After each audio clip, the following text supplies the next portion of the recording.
पास का देखने का बच्चों का टाइम बढ़ गया है और बाहर खुले में खेलने का, दूर देखने का टाइम कम हो गया है।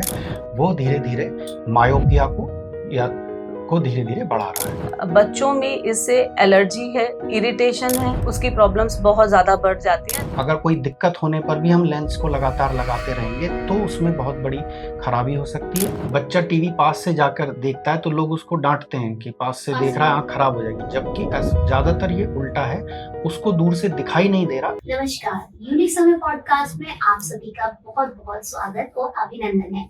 आज एक बार फिर हम आपके साथ हाजिर हैं एक हेल्थ पॉडकास्ट के साथ। आज जो हमारे मेहमान हैं वो है डॉक्टर मुकेश जैन और उनकी वाइफ डॉक्टर निधि जैन, जिनके साथ हम बात करने वाले हैं आँखों के बारे में। आँखें जो है हमारे चेहरे का बहुत जरूरी, हमारे चेहरे के, हमारे बॉडी का बहुत इंपॉर्टेंट पार्ट है।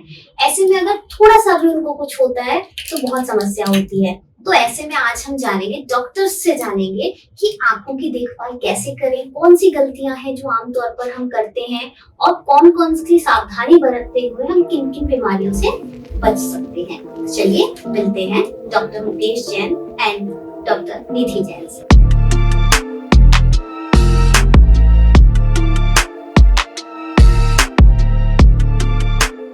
नमस्कार मैम। नमस्कार सर। नमस्कार। बहुत बहुत स्वागत है सबसे पहले तो आपका हमारे पॉडकास्ट में। Thank you.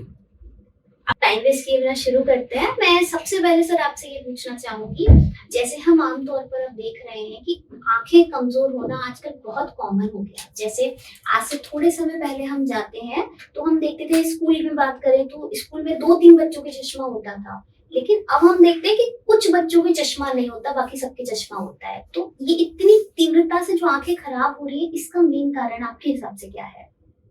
इसमें दोनों कारण हैं। एक तो पहले बच्चों की आंखों की जांच कम लोग करवाते थे तो पता नहीं, थोड़ी कमी होती थी उसका पता नहीं चलता था। दूसरा, अभी काफी समय से जो बच्चों की पढ़ाई है वो स्क्रीन पे निर्भर हो गई है, चाहे वो मोबाइल है, लैपटॉप है, विशेष रूप से कोविड के बाद से। तो जो स्क्रीन टाइम बढ़ गया है, मीन्स पास का देखने का बच्चों का टाइम बढ़ गया है और बाहर खुले में खेलने का, दूर देखने का टाइम कम हो गया है।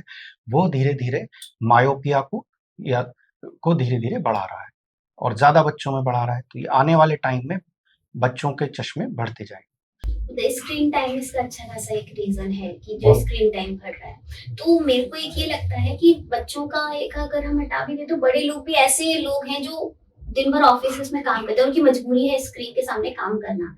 तो ऐसे लोग कैसे अपनी आंखों को सेफ रखें? बड़े लोगों में स्क्रीन पे काम करने से नंबर पे फर्क ज्यादातर नहीं पड़ता है। बच्चे और बड़ों की आंखों में फर्क है। बच्चों की आंख विकसित हो रही है, जो आंख विकसित हो रही है उस वक्त नंबर पे फर्क ज्यादा पड़ता है, जो कि अमूमन 18-20 साल तक आंख का नंबर बदलना एक नॉर्मल प्रक्रिया है। बड़े लोगों में स्क्रीन पर लगातार काम करने पर दूसरी समस्याएं होती हैं, जो कि आंखों की थकान से और लगातार एक ही दूरी पे देखते रहने से या आंखों को पलकों को नहीं झपकाने से सूखेपन, वो समस्याएं होती है। वो समस्याएं अलग हैं और बच्चों की अलग है। कौन कौन सी समस्याएं हैं जो बड़े लोगों को होती है और कैसे वो उनको अवॉइड कर सकते हैं? आंखों को भी अपने काम के साथ बीच में आराम देना है। इसको हम ऐसा माने कि कोई वजन को हम उठाकर चलते हैं, ज्यादा दूर नहीं चल पाएंगे, बीच में हमें अपने शरीर को विश्राम देना पड़ेगा, वजन नीचे रखना पड़ेगा। ऐसे ही आंखों से लगातार स्क्रीन देखते रहने पर आंखें जल्दी थक जाती हैं। लगातार स्क्रीन देखने पर हम अपनी पलकों को कम झपकाते हैं, जो कि पलकों का सामान्य रूप से झपकना भी आंखों को आराम देने, आंख को मुलायम रखने, नम रखने के लिए जरूरी है। अगर ये नहीं होता है तो आंखों में सूखापन आ जाता है, ज्यादा देर लगातार काम करने में आंखों में थकान हो जाती है। आंखों में थकान ज्यादा बढ़ती है तो फिर सिर में दर्द हो जाता है और उसकी आगे समस्याएं होती हैं। इसका मतलब एक तरीके से अगर हम स्क्रीन ज्यादा हमारा काम भी है तो हम थोड़ा सा समय इधर उधर आंखों को दें ताकि हमारा ध्यान थोड़ा स्क्रीन से हटे, तो वो भी काफी है आंखों को सेफ रखने के। पास की उस दूरी से निगाह को हटाकर बहुत दूर की चीजों को बीच में देखने से आंख को आराम मिलता है। अब जैसे सर, जिन लोगों को एक बार चश्मा लग जाता है, क्या भविष्य में वो हटाया जा सकता है? ये भी इस पे निर्भर करता है कि चश्मा किस उम्र पर लगा है, कितने नंबर का है और उसमें आगे चलकर उम्र के साथ आँखों में, शरीर में क्या परिवर्तन आ रहे हैं। चश्मा हटना, अपने आप हटना और हटाना में फ़र्क है। नहीं मतलब नेचुरली हट जाए, मतलब ऐसा हो सकता है किसी की आँख खराब है लेकिन फिर वो ठीक हो जाए और चश्मा हट जाए हमेशा के लिए? चश्मा लगना आँख खराब होना नहीं है, ये मतलब कमज़ोर भ्रांति होना। ने कहा। तो चश्मा अगर किसी के लगा हुआ है तो उसको लगाकर साफ देखना और अपनी आँखों को आराम देना ज़रूरी है, अच्छा है, उसको हमें कोई कमी नहीं मानना चाहिए कि चश्मा कोई बीमारी का इलाज नहीं है कि चश्मा लगाने से नंबर हटेगा। कुछ नंबर ऐसे होते हैं जो बच्चों में उम्र के साथ जो परिवर्तन आते हैं वो नंबर हट सकते हैं प्लस।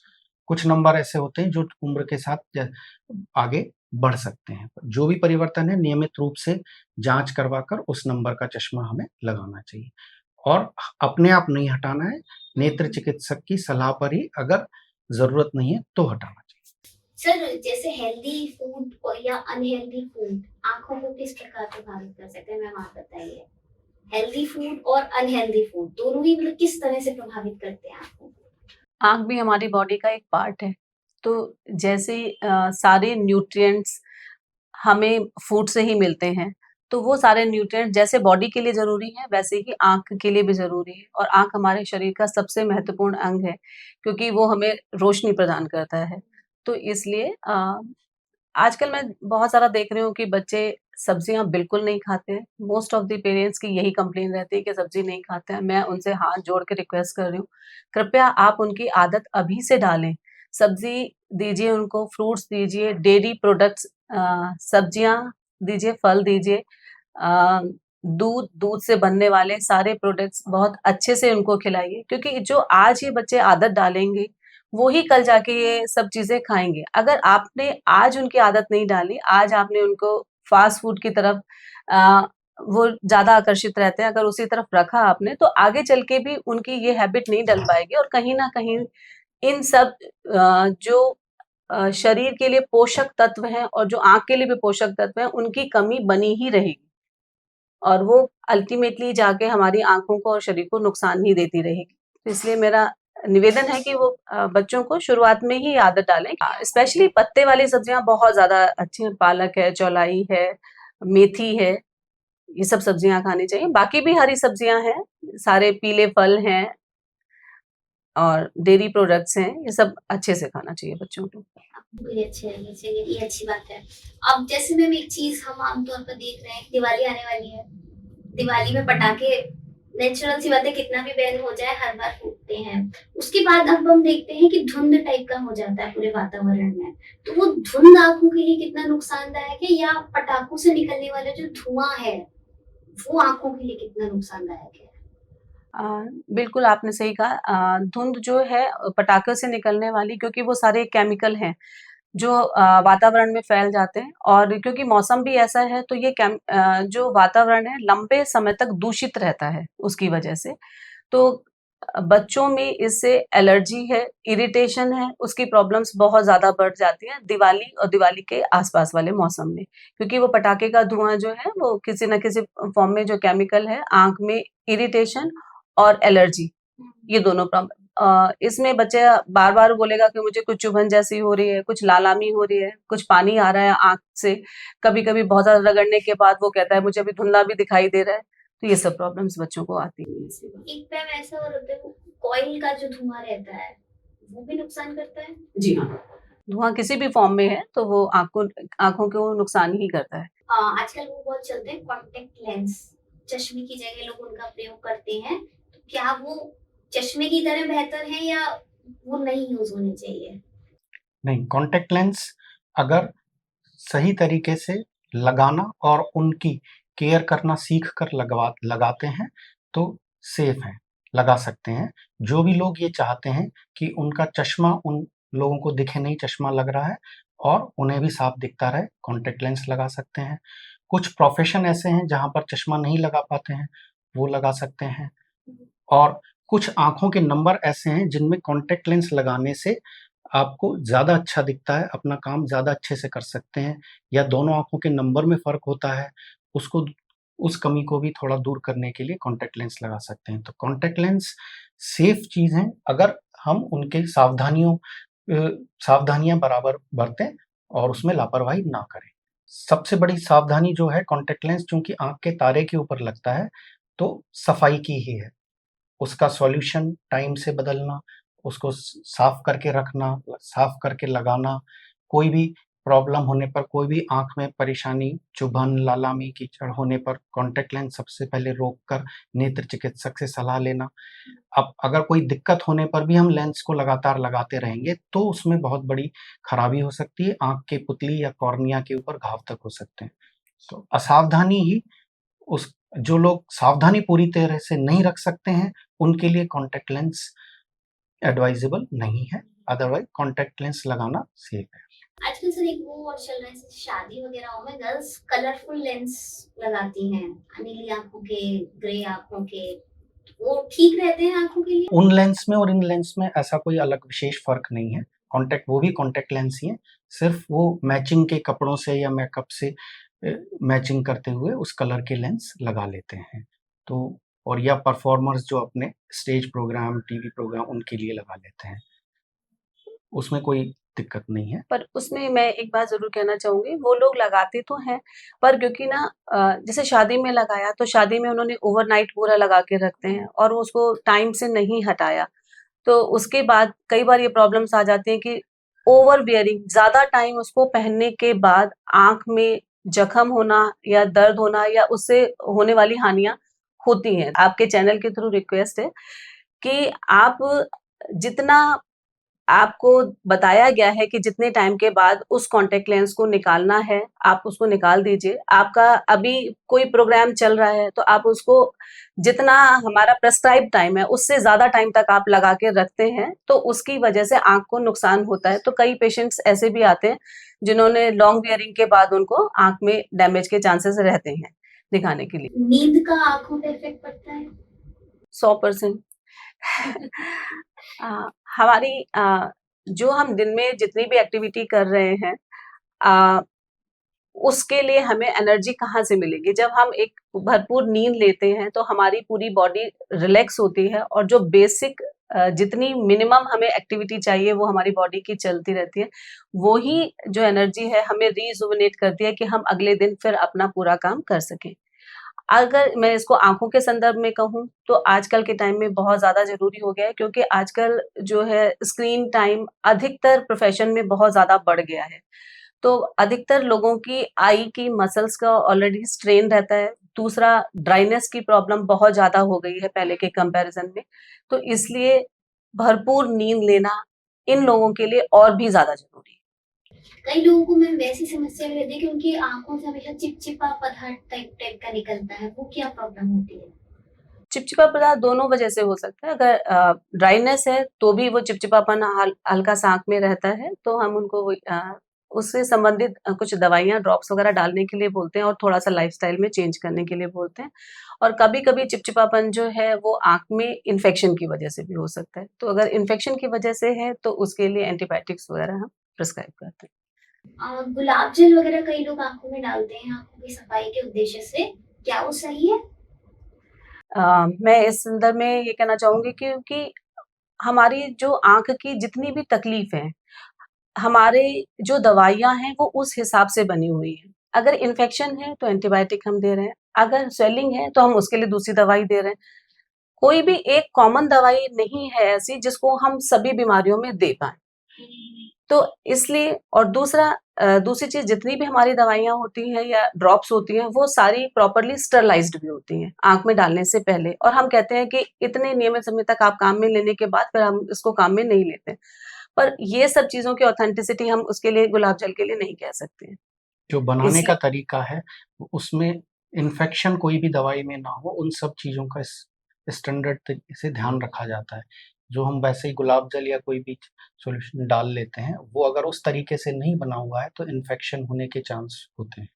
सादा पानी से धोने से भी आँख को हाँ, आराम मिल आप पानी सकता है, से धो वो भी सकते हैं, काफ़ी। आराम से धो सकते हैं। पानी में कॉटन को गीला करके आप आँख के ऊपर रख सकते हैं। उससे रिलैक्स मिलेगा। हाँ। मैं ये पूछना चाहूंगी सर कि जैसे मैंने पढ़ा था मोतियाबिंद, काला मोतियाबिंद, ये शब्द सुने थे, तो क्या डिफरेंस होता है इन दोनों में? मोतियाबिंद जो है वो हमारे अंदर आँख के अंदर एक कुदरती रूप से एक लेंस होता है, जो उम्र के साथ धीरे-धीरे सफ़ेद हो जाता है, उसको मोतियाबिंद कहते हैं। ज़्यादातर उम्र के साथ सफ़ेद होता है वो पर वही मोतियाबिंद कई और कारणों से भी हो सकता है। मतलब कुदरती लेंस का सफ़ेद होना मोतियाबिंद है। काला मोतिया में मोतिया शब्द लिखा हुआ है, पर वो उसमें कोई मोतियाबिंद नहीं है। उसको काला मोतिया या काला पानी या हमारी मेडिकल की भाषा में ग्लोकोमा कहते हैं। उसमें आँख के अंदर का प्रेशर बढ़ जाता है, जो कि आँख हमारी एक गोल गेंद की तरह है, उसका एक निश्चित अंदर प्रेशर होता है। उस प्रेशर से ज़्यादा होने पर हमारे अंदर देखने वाली नस जो है, ऑप्टिक नर्व, उसको वो नुकसान पहुँचाता है, धीरे-धीरे वो नस सूख सकती है। इसलिए उस और काला मोतिया या ग्लोकोमा में कोई भी तकलीफ नहीं होती मरीज़ को, धीरे-धीरे नस सूखती चली जाती है।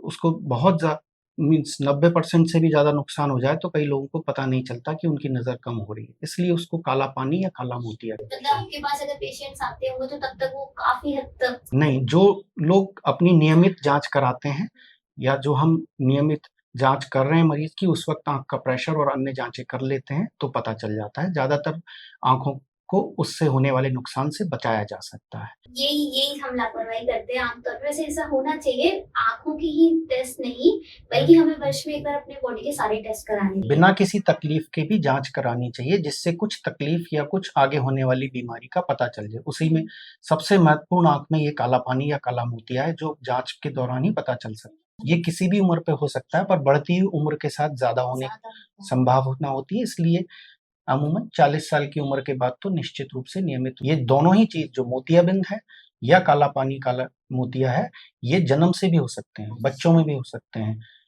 जन्म के कुछ समय बाद भी हो सकते हैं। हाँ, कुछ जेनेटिक कारण भी होते हैं, उसकी वजह से बच्चों में जन्म से या जन्म के कुछ समय बाद भी हो सकते हैं। और दूसरा, कुछ बीमारियाँ ऐसी होती हैं जिनकी वजह से हो सकते हैं, जो आँख के अंदर की एलर्जी या सूजन जिनको बार-बार रहती है।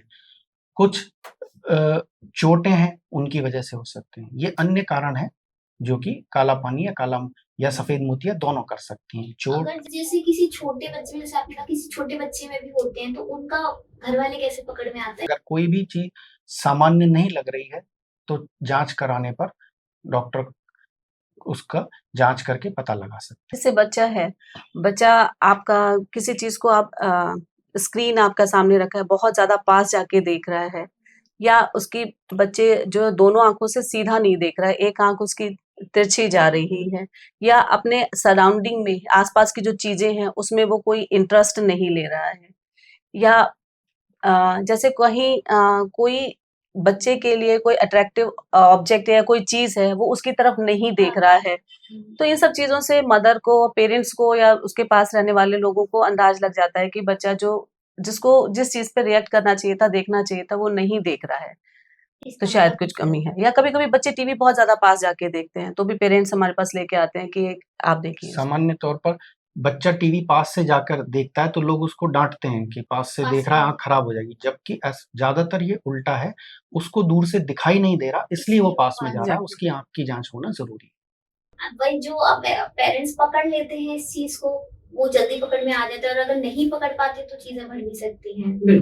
मतलब अंत में क्या तक हो सकता है अगर सही समय पर नहीं दिखाना है बच्चों के तो? केस में ये और भी ज़्यादा इम्पोर्टेंट है, क्योंकि बच्चों में नज़र का विकास जितना वो देखते हैं, वही इम्प्रेशन उनके ब्रेन पर जाता है और उसी से उनकी नज़र का विकास भी होता है। तो अगर बच्चे को कोई भी ऐसी परेशानी है जिसकी वजह से वो नहीं देख पा रहा है, तो उसकी नज़र का विकास भी रुक जाता है। तो इसलिए सभी बच्चों का स्कूल जाने से पहले एक बार आई चेकअप होना ज़रूरी है, क्योंकि वो बच्चा सब चीज़ें आपको नहीं बता पाएगा। अगर उसका नज़र बहुत ज़्यादा कम है, तो पेरेंट्स जो है वो उनको पता चल सकता है, क्योंकि उनको लगा कि वो यहाँ देखना चाहिए था या इस पे रिएक्ट करना चाहिए था, नहीं किया। पर अगर उनका नज़र थोड़ी कम है, मतलब 50% है, 60% है, तो वो कब उनको अनुमान नहीं लग पाएगा। और ऐसी कोई कमी है जिसको हमने उस ड्यूरेशन में ठीक नहीं किया, तो वो कमी परमानेंट भी रह सकती है।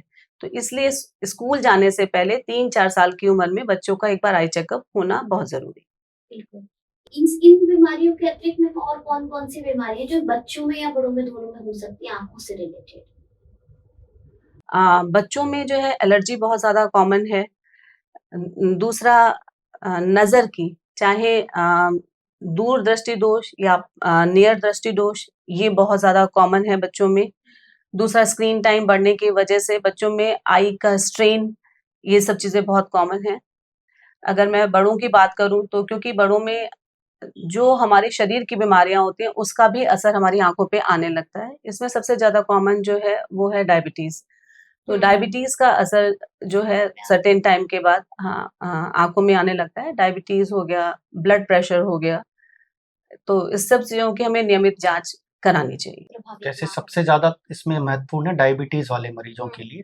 डायबिटीज़ होने पर साल में एक बार बिना किसी तकलीफ के भी अपनी आँख और आँख का पर्दा की जाँच नियमित रूप से करवानी चाहिए।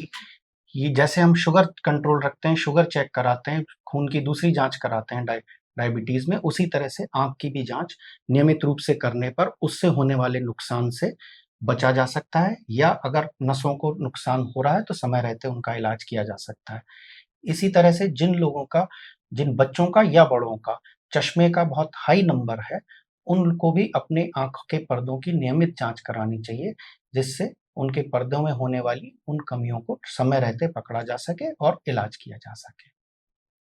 बिल्कुल सही कहा। वैसे भी डायबिटीज का जो अगर बहुत ज्यादा बढ़ जाती है तो आंखों पर पूरा इफेक्ट पड़ता है। डायबिटीज़ का असर बढ़ने के अलावा डायबिटीज़ कितनी पुरानी है, उस पे भी काफ़ी निर्भर करता है। चाहे हम डायबिटीज़ हमारी बहुत अच्छी कंट्रोल में रहती हो और हमें पूरा दिखता है, तो भी हम ये ना माने कि हमारी आँख अच्छी है, हमें जाँच करानी चाहिए। क्योंकि डायबिटीज़ का आँख के पर्दों पे असर दोनों चीज़ से होता है, डायबिटीज़ के कंट्रोल नहीं होने से और डायबिटीज़ कितनी पुरानी है उससे। सर, पेरेंट्स को अपने बच्चों की आंखों का ख्याल कैसे रखना चाहिए आपके हिसाब से? मतलब कैसे वो हमेशा उनकी केयर करें कि आंखों की बीमारियों से बच्चे बचे रहें? जैसा डॉक्टर निधि ने अभी बताया, सबसे ज़रूरी, सबसे महत्वपूर्ण है, बच्चे जब स्कूल जाना शुरू करते हैं तब आँख की जाँच, आँख के नंबर की जाँच अवश्य होनी चाहिए। क्योंकि कुछ कमी ऐसी हैं नंबरों की वजह से होने वाली, जिनको अगर 6-7 साल की उम्र से पहले पकड़ा जा सके तो बच्चों की नज़र को बढ़ाया जा सकता है। उस वक़्त आँख का विकास हो रहा है। वो समय निकल जाने के बाद नज़र को बढ़ाया नहीं जा सकता। इसलिए उस समय रहते जाँच करना ही सबसे महत्वपूर्ण है। और दूसरा, जैसे स्क्रीन टाइम बढ़ रहा है तो बच्चों को बाहर खेलने के लिए, ग्राउंड में खेलने के लिए, आउटडोर एक्टिविटीज़ के लिए भी प्रोत्साहित करना चाहिए। ताकि वो स्क्रीन टाइम से बच सके। आजकल लेकिन सर ऐसा देखने में आता है कि छोटे-छोटे बच्चों को, कई बच्चों की मजबूरी होती है स्कूल वगैरह, उसके अलावा भी पेरेंट्स खुद बच्चों को सिर्फ अपने कामों से बचने के लिए फ़ोन दे देते हैं, तो वो गलत है मेरे हिसाब से। ये गलती, पेरेंट्स पहले तो अपना वक़्त बचाने के लिए उनको मोबाइल दे देते हैं या अपने दूसरे काम में व्यस्त होने की वजह, फिर हम बच्चों को दोष देते हैं कि वो सारे दिन मोबाइल देखता है, क्योंकि वो मोबाइल उसने अपने आप तो लिया नहीं है पहली बार, किसी ने घर किसी से ने ही दिया दिया है। होगा। तो हमें खुद को ही अपने आप पर नियंत्रण रखना होगा। अब मैम जैसे मैं ये पूछना चाहूँगी आपसे कि जो नए पेरेंट्स हैं, मतलब मान लीजिए जो छोटे बच्चे बिल्कुल जस्ट पैदा होते हैं, एकदम छोटे होते हैं, उनमें इस तरह की अगर कुछ समस्या होती है नवजात शिशु में, तो पकड़ में आ जाता है? इस तरह की मतलब आँखों नज़र से से, रिलेटेड? हाँ, आँखों में जो नवजात शिशु हैं अक्सर उनमें पानी आने की समस्या बहुत ज़्यादा कॉमन होती है, तो उनकी आँख की जो आँसू की नली जिसको बोलते हैं, वो अधिकतर ब्लॉक होती है। तो उसकी कंप्लेंट्स को लेके पेरेंट्स हमेशा आते हैं, अधिकतर आते हैं। तो उनको उसको, दिखाना चाहिए। हाँ, तो उनको टाइम से दिखाना चाहिए और अधिकतर बच्चे टाइम से ट्रीटमेंट मिलने के बाद वो ठीक भी हो जाते हैं। दूसरा, कुछ पेरेंट्स ये भी नोट कर लेते हैं कि उनके बच्चों की आँख में कोई तिरछापन तो नहीं है, कभी ये आँख तिरछी रहती है, कभी दूसरी आँख तिरछी रहती है। बच्चा प्रॉपर पेरेंट्स की तरफ एक सर्टेन टाइम के बाद वो पेरेंट्स की तरफ देखता है, रिस्पॉन्ड करता है। वो पेरेंट्स की तरफ रिस्पॉन्ड कर रहा है, देख रहा है या नहीं देख रहा है। और कभी-कभी कुछ पेरेंट्स आँख में भी कुछ अगर प्रॉब्लम होती है, जैसे उसको कहीं सफ़ेदी नज़र आ गई या कहीं लालामी नज़र आ गई, तो उसके लिए भी वो हमारे पास लेके आते हैं। वर्तमान में हम कैसे इन चीज़ों से बच सकते हैं? बड़े लोग भी, बच्चे भी तो आप लोगों ने बहुत अच्छे से बताया, बड़े लोग भी कैसे बचें आँखों की बीमारियों से? क्योंकि पॉल्यूशन भी आँखों की बीमारियों का बड़ा कारण बन रहा है, तो ऐसे में कैसे हम बचाव करें? अपनी आँखें, हमारी कोमल सी जो आँखें हैं, उनको कैसे सुरक्षित रखें? बचाव में सबसे महत्वपूर्ण जो है उम्र के साथ वाली बात में नियमित जांच। हम ये मान के नहीं चलें कि हमें कोई तकलीफ होगी तो ही हम चिकित्सक से जांच कराएंगे। जैसे 40 साल की उम्र या उसके बाद आंखों की जांच अवश्य होनी चाहिए। चश्मे का नंबर, पढ़ने के लिए नंबर या बारीक काम, पास के काम का वो सभी को आ सकता है। और दूसरी बात, जैसे कुछ बीमारी हैं, ब्लड प्रेशर है, डायबिटीज है, इन मरीजों को अपनी आंखों की जांच अपने आप ही नियमित रूप से करानी चाहिए। ये नियमित रूप से जांच करवाना और यदि कोई कमी पकड़ में आती है तो उसका समय रहते इलाज कराना ही सबसे बड़ा बचाव है। पॉल्यूशन से बचाव तो यह है कि हम जितना उन जगहों से, उन चीज़ों से बच सकते हैं या काम के टाइम स्क्रीन टाइम कम करके अपनी आंखों को विश्राम दे सकते हैं। नियमित रूप से पौष्टिक आहार लेते हुए, नींद पूरी करते हुए अपने शरीर का ख्याल रख सकते हैं, वही आंखों का ख्याल। धूप नुकसान करती है आंखों के लिए? धूप ऐसे नुकसान नहीं करती, पर कुछ लोग गलत बातों को ध्यान देते हुए या आजकल यूट्यूब वगैरह उन पे देख के सूरज को देखते हैं। कई जगह पर ये भ्रांतियां फैली हुई हैं कि सूरज को देखने से नजर और बढ़ेगी, और सीधा सूरज को देखना या सूर्य ग्रहण के समय सूरज को देखना आंखों के लिए बहुत ही हानिकारक है और उससे हमेशा के लिए आंखों की नजर कम हो सकती है। धूप में जाने से कम दिक्कत नहीं होती है। सूरज को या जिनको धूप कम सहन होती है वो धूप का चश्मा लगाकर बचाव कर सकते हैं। तो एक्चुअली हमें देखा जाए तो भ्रांतियों को छोड़ना है। जो भ्रांतियां हम इधर उधर से देखते हैं हम उसको मान लेते हैं और अप्लाई करने लगते हैं, लेकिन बल्कि वो झूठी ना भी कहें तो वो कई बार हानिकारक भी हो जाती है। तो ऐसे में मैं पब्लिक से भी यही कहना चाहूंगी कि किसी ने भी कुछ भी बता दिया उसको हमें नहीं फॉलो करना है, हमें डॉक्टर से बात करनी है। जैसे काजल लगाना आंखों के लिए ठीक है? नहीं, काजल लगाने से एक तो काजल से भी एलर्जी के चांसेस रहते हैं और दूसरा जो काजल से इन्फेक्शन के भी चांसेस रहते हैं। हम एक ही डिब्बी से लेके या एक ही स्टिक से लेके एक पर्सन लगाता है, उसी से दूसरे को भी लगाते हैं, तो इन्फेक्शन के ट्रांसफर होने के भी चांसेस रहते हैं। बहुत बहुत धन्यवाद मैम और सर, आपने हमें अपना कीमती समय दिया। आपके साथ आज बातचीत करके बहुत कुछ हमें जानने को मिला। आशा करती हूँ हमारी जनता जो हमें देख रही है, हमारी ऑडियंस, उनको भी आपका ये पॉडकास्ट बहुत अच्छा लगा। बहुत सारी चीजें जानने को मिलेंगी और सबसे मेन आज हमने एक तरीके से ये जाना कि सबसे जरूरी है टेस्ट करवाना। कोई भी बीमारी हो, अभी हम भले आंखों की बात करें, लेकिन अगर कुछ और भी है तो सबसे फर्स्ट प्रायोरिटी है आप टेस्ट करवाते रहें। बीमारी पकड़ में आ जाएगी तो उसका समाधान भी मिल जाएगा, और अगर पकड़ में नहीं आएगी तो नहीं समाधान मिलेगा। तो आप लोगों ने बहुत अच्छी बात कही कि टेस्ट करवाएं, और स्पेशली छोटे बच्चों का, क्योंकि मेरा मानना भी यही है कि छोटे बच्चे अपनी छोटी छोटी समस्या बता नहीं पाएंगे। अगर उनको धुंधला दिख रहा है तो उन्हें पता ही नहीं दिखता साफ दिखना क्या होता है, तो वो ये बता नहीं पाएंगे धुंधला दिख रहा है उन्हें। तो ऐसे में छोटी उम्र में ही हमें टेस्ट करवा लेना चाहिए, एक दो बार उस समय पर करवाते रहना चाहिए। और इसी तरह के पॉडकास्ट के लिए अगर आप हमारे साथ आगे भी जुड़े रहिए। पॉडकास्ट अगर पसंद आया है तो हमारे चैनल को सब्सक्राइब करें और वीडियो को ज्यादा से ज्यादा शेयर करें। धन्यवाद।